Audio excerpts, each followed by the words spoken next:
A'udzu billahi minasyaitonir rajim. Bismillahirrahmanirrahim. Assalamualaikum warahmatullahi wabarakatuh.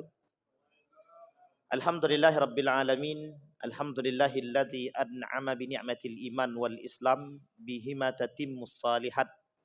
Asyhadu an la ilaha illallah wahdahu la syarikalah wa asyhadu anna Muhammadan abduhu wa rasuluh la nabiyya ba'd. Allahumma salli wa sallim wa barik ala hadzal nabiyil karim. Allahumma salli ala Muhammad wa ala ali Muhammad fil alamin innaka Hamidum Majid. Ya ayuhan nasu taqu rabbakum alladhi khalaqakum min nafsin wahidah wa khalaqa minha zawjaha wa batha minhuma rijalan katsiran wa nisaa wattaqullaha alladhi tasaaluna bihi wal arham innallaha kana 'alaikum raqibah. Wa qala Allah ta'ala ya ayyuhalladzina amanu taqullaha wa qulu qawlan sadida yuslih lakum a'malakum wa yaghfir lakum dhunubakum wa may yuti'illaha wa rasulahu faqad faza fawzan 'azima. Puji syukur kehadiran Allah dengan mengucapkan alhamdulillahirabbil alamin. Bersalawat kepada Nabi dengan mengucapkan Allahumma salli ala Muhammad wa ala ali Muhammad fil alamin innaka Hamidum Majid. Ketika Allah berkata di dalam Al-Qur'an, berfirman di dalam Al-Qur'an, kata Allah, ma anta bi ni'mati rabbika bimajnun. Kemudian di dalam ayat yang lain Allah mengatakan fasatubsiru wa yubsirun bi ayyikumul maftun, kata Allah. Di dalam ayat yang lain Allah berkata wa idh qala lil malaikati isjudu li adama fasajadu illa iblis aba wastakbar wa kana minal kafirin, kata Allah. Shadaqallah. Bapak Ibu sekalian yang berbahagia, mudah-mudahan Allah melimpahkan rahmat dan karunia kepada kita semua. Allah menjaga kita, Allah jadikan rumah tangga yang sakinah mawaddah warahmah, anak-anak yang saleh dan salihah. Dan mudah-mudahan kita istiqamah dalam kebaikan dan ketaatan kepada Allah. Bapak Ibu sekalian yang berbahagia, di dalam Al-Qur'an Allah berkata, berfirman begini, wala tamshi fil ardi maraha innallaha la yuhibbu kulla mukhtalin fakhur. Banyak ayat dan hadis yang berbicara tentang kesombongan manusia di dalam Al-Qur'an. Bahkan di dalam hadis Nabi sampai mengatakan sesungguhnya penghuni neraka itu adalah orang-orang yang sombong. Orang-orang yang mutakabbir. Bahkan sampai Allah kata di dalam ayat itu, di dalam Al-Quran itu kata Allah, wa kadzalika natba'u ala kulli qalbin mutakabbirin jabbar. Sampai kata Allah, kami menutup pintu bagi orang-orang yang sombong. Dan hati-hati mereka kami mati-matikan karena kesombongan mereka. Bapak Ibu sekalian yang berbahagia, di siang hari ini saya ingin mengatakan kita coba membagi, setidaknya kata Nabi, kata para ulama, ada 6 kategori kesombongan yang ada pada diri manusia yang terdapat di dalam Al-Quran dan hadis baginda Nabi Muhammad SAW. Di dalam hadis, di dalam ayat yang pertama dalam surat Luqman ayat ke-18 Allah kata, apa kata Allah? Ada poin pertama, orang yang sombong, yang dengan kesombongan mereka Allah membenci mereka. Kesombongan yang pertama ini Allah benci. Apa contoh kesombongan yang pertama yang dibenci oleh Allah? Kata Allah, wala tamshi fil ardi maraha innallaha la yuhibbu kulla mukhtalin fakhur. Bahkan dengan ayat sebelumnya kata Allah, dan janganlah kamu memalingkan mukamu dari manusia, dan janganlah kamu berjalan di muka bumi ini dengan gaya yang sombong. Innallaha la yuhibbu kulla mukhtalin fakhur. Sesungguhnya Allah tidak menyukai orang-orang yang sombong lagi membanggakan diri. Ternyata Bapak Ibu sekalian yang berbahagia, salah satu hadis Nabi yang menyebabkan hancurnya manusia itu adalah i'jabur rajul binafsihi. Orang yang suka membangga-banggakan diri adalah masuk dalam kategori orang yang dibinasakan oleh Allah, dihancurkan oleh Allah. Orang yang suka membanggakan diri itu adalah ciri khas atau salah satu karakter yang terdapat dalam diri orang yang memiliki sifat sombong dalam diri dia. Kita ambil contoh. Fir'aun. Apa kesombongan Fir'aun? Mengaku diri dia Tuhan. Salah satu karakter yang tampak pada diri dia, membanggakan diri dia. Apa kata dia? Aku bisa menghidupkan dan mematikan manusia. Ketika dihadapkan 2 orang kepada Fir'aun, Fir'aun kata, aku bisa menghidupkan dia dan aku bisa mematikan yang satunya lagi. Sehingga yang satu itu dimatikan oleh Fir'aun. Tinggal yang satunya lagi dibiarkan hidup. Inilah konsep kesombongan Fir'aun. Bahkan dalam riwayat yang lain, dalam ayat yang lain, bahkan Fir'aun meminta Haman untuk membangun gedung yang tinggi sampai ke atas pencakar langit. Apa kata Fir'aun kepada Haman? Aku pengen tahu Tuhannya Musa. Ini kesombongan yang keterlaluan. Kesombongan yang begitu dahsyat. Sampai-sampai mohon maaf. Kesombongan ini Allah sebutkan di dalam Al-Quran. Dengan kalimat yang sederhana. Apa kalimatnya? Tagha. Fir'aun sombong, mengaku diri dia Tuhan. Kalimat sombong Allah sebutkan di dalam Al-Quran yang berlebihan kesombongannya itu dengan kalimat tagha. Apa maksudnya? Dia sombong mengaku diri dia Tuhan, mengaku lebih. Kalau Fir'aun sombong dengan harta dia. Dia merasa dengan apa, dengan hartanya, dia bisa melakukan semuanya. Dia bisa mendapatkan apa yang dia inginkan. Saking sombongnya, Allah abadikan kesombongan dia di dalam Al-Quran dengan kalimat yang berbeda. Apa kalimatnya? Bagha. Bagha artinya orang yang sombong dengan harta. Tagha, orang yang sombong yang mengaku diri dia tuh Tuhan. Kesombongan Fir'aun itu menunjukkan kepada kita. Fir'aun bukan nama asli. Ingat, Fir'aun bukan nama asli. Artinya apa? Fir'aun satu nama yang memang disandarkan kepada pelaku tapi bukan nama asli. Artinya apa? Fir'aun itu nama Raja Mesir. Maka Raja Mesir itu ada yang baik, ada yang buruk. Meskipun namanya tetap Fir'aun. Tetapi yang Allah abadikan di dalam Al-Quran, ada orang-orang, ada kesombongan dari Fir'aun atau Fir'aun yang sombong tadi yang menganggap diri dia Tuhan. Sekarang perhatikan Bapak Ibu. Apa kesombongan Fir'aun? Yang diabadikan oleh Allah dalam Al-Quran mengaku diri dia Tuhan. Sekarang pertanyaannya adalah, seperti apa karakternya Fir'aun yang mengaku dirinya Tuhan? Dia bisa melakukan apapun yang ingin dia lakukan. Dia bisa menghancurkan apapun yang ingin dia hancurkan. Dia bisa ingin membumi hanguskan apapun yang dia ingin lakukan.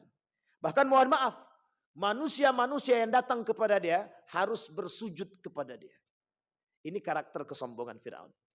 Yang pertama kata Allah, orang yang sombong, yang berjalan di muka bumi ini, yang merasa memiliki segalanya. Bahkan Allah kata, innallaha la yuhibbu kulla mukhtalin fakhur. Allah tidak menyukai itu. Bapak Ibu sekalian yang berbahagia, kondisi ini terulang Bapak Ibu. Kenapa kita katakan terulang? Dulu ada Fir'aun. Setelah Fir'aun ada kondisi yang terulang yang menganggap diri lebih daripada Tuhan. Kemal Ataturk. Sekarang Bapak Ibu ada yang lebih daripada itu. Siapa dia Bapak Ibu? Siapa dia? Simbol Islamophobia di dunia. Siapa dia? Ada yang tahu Bapak Ibu? Namanya Donald Trump. Kesombongan Donald Trump hari ini itu sudah menjadikan diri dia sebagai Tuhan. Dia menganggap pada diri dia pribadi bahwa dia adalah orang terkuat di muka bumi hari ini. Apa sandaran dia? Apa sandaran? Apa alasannya? Alasannya cuma satu. Negara dikdaya. Negara adik kuasa. Negara yang bisa melakukan segalanya dalam pandangan dia, dalam kacamata mereka. Tapi apa yang mereka lakukan? Mereka akan menghancurkan yang ingin mereka hancurkan. Dengan kekuatan, kekuasaan yang dia miliki, dengan kejayaan dan kekuasaan yang berlebihan yang dia miliki, seolah-olah mampu menghabisi manusia dalam bentuk apapun. Maka Bapak Ibu sekalian yang berbahagia, itu sama kesombongan. Makanya kenapa Fir'aun itu tidak disebutkan di dalam Al-Quran dengan nama yang asli. Kenapa? Karena akan terulang kembali dalam cerita. Satu cerita di dalam Al-Quran yang jika tidak disebutkan namanya, maka dia akan terulang kembali. Tapi jika disebut di dalam Al-Quran, contoh Maryam. Disebutkan namanya Maryam. Apakah akan terulang cerita seperti Maryam? Tidak. Tidak akan terulang. Karena cuman itu yang pertama dan terakhir. Sehingga Bapak Ibu sekalian yang berbahagia, salah satu konsep cerita di dalam Al-Quran pada poin tersebut. Jika disebutkan namanya, maka itu tidak terulang. Hanya kita mengambil ibrahnya, pelajaran. Tapi jika tidak disebutkan namanya atau digunakan dengan nama yang lain, maka kejadian itu pasti terulang. Kita ambil contoh, Qarun. Bukan nama asli. Tapi mengapa banyak orang kaya yang sombong seolah-olah seperti Qarun? Kesombongannya, kekayaannya tidak seperti Qarun, tapi kesombongannya hampir mirip seperti Qarun. Itu yang pertama. Yang kedua, ada orang yang sombong yang Allah tidak mau melihat mereka dan diabaikan. Bahkan kata Allah kata Nabi dalam hadisnya, 3 golongan yang tidak diajak berbicara, la yukallimuhumullah wala yanzuru ilaihim wala yuzakkihim walahum adzabun alim. Orang yang sombong, yang tidak dilihat oleh Allah, Allah tak mau melihat mereka, tak mau mensucikan mereka, Allah tak mau berbicara kepada mereka. Bahkan Allah memberikan azab yang sangat pedih kepada mereka. Satu di antaranya adalah orang yang di antara 3 tersebut, ailun mutakabbir, orang miskin yang sombong. Karakter kedua, orang miskin yang sombong. Ada karakter orang miskin yang sombong, banyak Bapak Ibu. Orang-orang miskin yang sombong itu banyak. Perlu kita lihat, banyak di hadapan kita kadang-kadang sudah miskin dia, tidak mau beribadah dia. Dia menganggap diri dia bisa melakukan sesuatu, tidak mau datang kepada Allah. Itu kesombongan yang nyata bagi orang yang tidak mampu. Atau bahasa lainnya, orang miskin yang sombong. Artinya apa? Allah mengabaikan mereka. Nah, karakter seperti ini banyak kita temukan. Yang mereka mohon maaf. Kenapa kok mereka tidak berubah? Karena Allah mengabaikan mereka. Allah tak mau melihat mereka. Allah tak mau mensucikan mereka. Bahkan diazab bagi Allah, azab yang sangat pedih. Kemudian yang ketiga, ada orang yang sombong yang Allah sebutkan di dalam Al-Quran. Dengan kesombongan mereka, mereka dihinakan oleh Allah. Orang-orang yang bersikap sombong di muka bumi, tanpa alasan yang benar, mereka akan aku palingkan dari kebenaran. Bapak Ibu sekalian yang berbahagia, cerita ini pernah disampaikan oleh para ulama, merujuk kepada seorang pemuka-pemuka yang menampakkan kesombongan, dihinakan oleh Allah. Artinya apa kesombongan mereka apa? Sombong daripada kebenaran, mereka tidak mau menerima kebenaran itu. Artinya apa? Orang kafir. Orang kafir itu yang tidak mau mengakui keberadaan Allah, yang tidak mau mengakui keagungan Allah, sombong dengan kekafiran mereka. Maka mohon maaf Bapak Ibu, dulu pernah terjadi, ada orang yang nantang Tuhan. Kalau betul Tuhan itu ada, tunjukkan kepadaku. Kalau benar azab Tuhan itu ada, tampakkan kepadaku. Itu yang ingin dikatakan oleh Donald Trump kepada kita Bapak Ibu. Itu yang ingin disampaikan oleh Donald Trump. Aku bisa menentang Tuhan. Mana Tuhannya umat muslim? Aku bisa tentang. Dengan apa? Menghancurkan Gaza. Kalau memang Tuhan kalian berkuasa atas Gaza, mana buktinya? Ketika dihancurkan, itu tujuan dia. Tapi Allah berkehendak lain. Apa kehendak lain daripada Allah? Allah menurunkan dengan cara yang lain. Begitukah cara Allah? Banyak Pak. Ketika kaum kafir Yahudi, orang-orang kafir yang sombong dengan kesombongan mereka, Allah bumi hanguskan. Berapa banyak cerita di dalam Al-Quran tentang kaum Samud dan Adnan dan lain sebagainya yang di bumi hanguskan oleh Allah karena kesombongan. Mereka menutup daripada kebenaran.